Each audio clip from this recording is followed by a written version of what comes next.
আসসালামু আলাইকুম ভিউয়ার্স, আশা করি আল্লাহ পাকের মর্জি মতো আছেন আপনারা সবাই। আমি আল্লাহর রহমতে আপনাদের দোয়া আল্লাহ পাকের মর্জি মতো আছি। আমি আজকে রান্না করব লাউ শাক দিয়ে শিং মাছের তরকারি।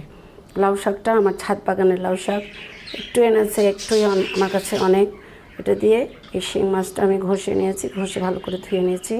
এটা আমি ভাজবো না, এটা তেলে থেকে কষিয়ে তুলে ফেলবো। আর এখানে পেঁয়াজ যাবে, আর কাঁচামরিচ চিড়ে দিয়েছি, একটু আদা রসুনটা একটু বেশি, আর লবণ, হলুদ, মরিচ, আর কিছু দেবো না।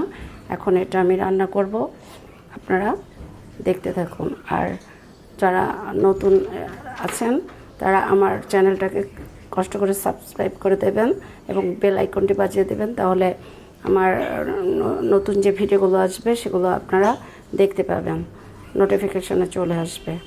আর কষ্ট করে লাইক এবং শেয়ার দিয়ে দেবেন যদি ভালো লাগে। আর পুরনো যারা আছেন তাদেরকে অনেক অনেক ধন্যবাদ এবং দোয়া। তাহলে আমি শুরু করি, দেখতে থাকুন। ভিউয়ার্স, আমি আগে থেকে কড়াই দিয়ে রেখেছিলাম, এখন আমি তেল ঢেলে দেবো। এখানে তেল অল্প দেবো, বেশি দেবো না। লাউ শাক তো, শাক অল্প আছে, সেজন্য আমি কম দেব। আর এখানে প্রথমে ছেড়ে দেব পেঁয়াজ, আলু, কাঁচামরিচ একসাথে ছেড়ে দেব।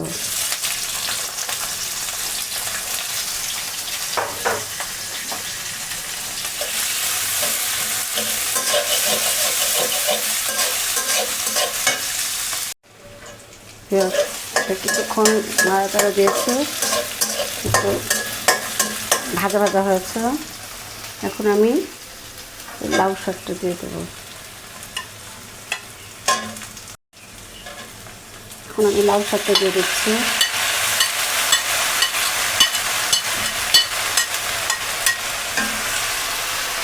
লাউ শাকটা কষিয়ে নেব।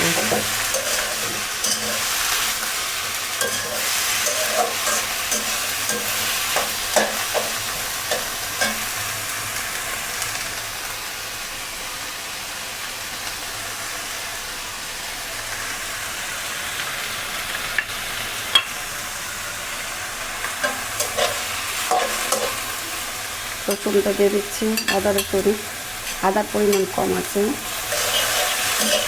এখন আমি লবণ একটু কম দেব, কারণ বেশি যদি হয়ে যায়, লবণটা কম দেব। আর এখানে দিয়ে দেব হলুদ, মরিচ দিয়ে দিচ্ছি। লবণটা পরে দেবো আমি, যদি লাগে তাহলে দেবো, আর যদি না লাগে, শাকটা তো চিপস হিসেবে বোঝা যায় না যে লবণ বেশি হবে নাকি কম হবে, আন্দাজ মতো দিতে হয়। আমি এখন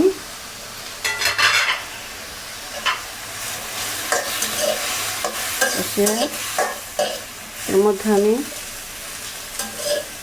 পানি দিয়ে দেব।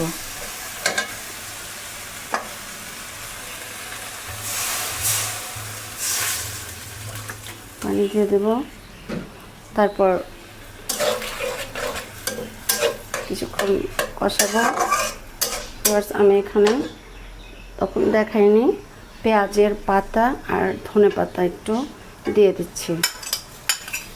পেঁয়াজ পাতাটা দিলে ফ্লেভারটা একটু ভালো হবে। শীতের দিনের এটা বোনাস।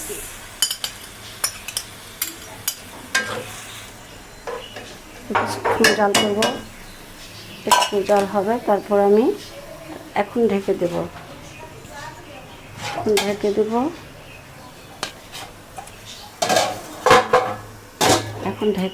কিছুক্ষণ পর আবার ঢাকনা খুলে আমি পরবর্তীতে দেখাচ্ছি। ভিউয়ার্স, আলু গলে গিয়েছে, শাক মোটামুটি হয়ে গিয়েছে। আলুটা বেশি লাগছে এই কারণ শাক তো কম। আর মাছটা আমি ছেড়ে দিলাম, মাছটা একটু কিছুক্ষণ কষিয়ে তারপর ঝোল দেব। মাছটা বেশি হয়ে গিয়েছে, শিং মাছ সবাই পছন্দ করে, তো আমি এটার মধ্যে আর একটু মরিচ দিয়ে দেব।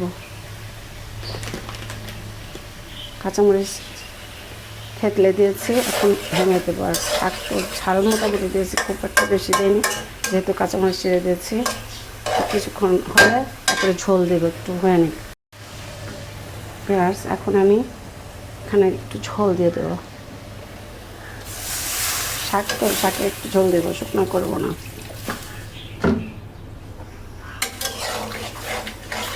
অতিরিক্ত হলুদ দিইনি, আর মরিচও খুব বেশি না যেহেতু শাক। এখন আমি এটা একটু জাল বাড়িয়ে দিয়েছি, কিছুক্ষণ পর জালটা মিডিয়াম করে দেবো। এখন ঢেকে দিচ্ছি।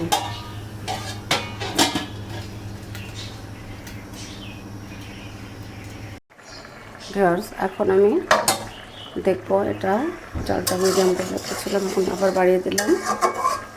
মাছ হয়ে গিয়েছে, আলু গলে গিয়েছে, শাকও গলে গিয়েছে। এত কম শাক দেখাই যায় না, সব নিচে চলে গেছে। ঠিক আছে, এখন এটা লবণটা দেখবো, লবণটা দেখে নামিয়ে নেব। লবণটা একটু লাগবে, যেহেতু আমি তখন কম দিয়েছিলাম। ভয়ে ভয়ে লবণ বেশি হলে তো কমানো যায় না, কম হলে বাড়ানো যায়। এখন আমি চাল করে নামিয়ে ফেলব। ভিউয়ার্স, হয়ে গেল আমার লাউ শাক দিয়ে শিং মাছের তরকারি, বা শিং মাছ দিয়ে লাউ শাকের তরকারি, যেটাই বলেন। তাহলে আপনারা ট্রাই করে দেখবেন, আশা করি মন্দ লাগবে না, ভালো লাগবে। এখানে যদিও আলু বেশি আছে, যেহেতু শাক অল্প পরিমাণ ছিল, গাছের জিনিস, ছাদ বাগানের, যতটুকু হয়েছে আমি সবাই যেন খেতে পারে একটু একটু করে, সেজন্য আমি আলু দিয়ে নিয়েছি।